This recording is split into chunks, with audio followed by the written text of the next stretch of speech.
When Jurgen Klopp arrived in England, he professed surprise at the fascination with Gegenpressing, the modish style of play he had popularised at Borussia Dortmund. Why, he asked, were the English so taken by it, given that it was essentially a development of the style that had dominated English football in the 80s? Klopp stands as the high priest of Gegenpressing, although his example has been followed at Dortmund by Thomas Tuchel, while the theory is a key tenet of such coaches as Pep Guardiola, Marcelo Bielsa and Mauricio Pochettino. Pressing developed in the 60s in the USSR and in the Netherlands, and was characterised by multiple players closing down the man with the ball. That inevitably left other players free, but the reasoning was that that didn't matter because a player under pressure would be unable to hit a long, accurate pass to find an unmarked teammate. It spread to become a defining feature of British and Scandinavian football by the mid-70s. Gegenpressing is a development aimed specifically at winning the ball back as soon as it has been lost. A player who has just won the ball is vulnerable because he may still be getting the ball under control. He has just expended energy in the challenge and he may not have had time to fully appreciate the distribution of his teammates and opponents on the pitch.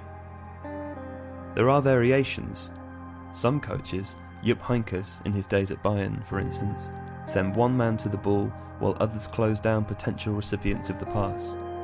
Klopp tends to surround the man with the ball, and Guardiola seems to prefer blocking the passing lanes between the man in possession and potential recipients.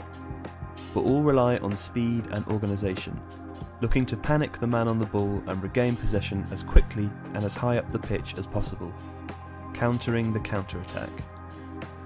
The biggest problem for all of them is knowing when to stop, when a team should stop hunting the ball and should fall back into defensive shape. So effective has the tactic been that the proportion of open play goals scored on the counter-attack in the Champions League has almost halved in the last decade. In practice, Gegenpressing is often targeted. In the recent game against Tottenham, for instance, Liverpool made a clear point of sending their forwards to close down the central defenders, looking to force a pass to Danny Rose at fullback, who was then hounded en masse. Rose presumably had been identified as the fullback slightly less comfortable on the ball, and was vulnerable because with the goal line behind him and the touchline to his left, he is cornered. This is why Louis van Gaal discourages his sides from playing out through the fullback. Gegenpressing has been made far more sophisticated by data analysis and can reveal the innate passing structure of opponents and pinpoint flaws.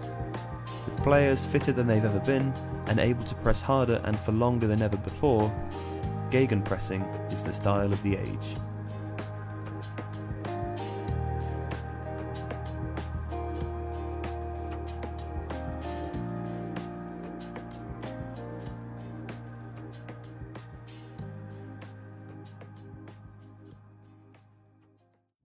Traditionally, Newcastle United were one of the most successful clubs in England.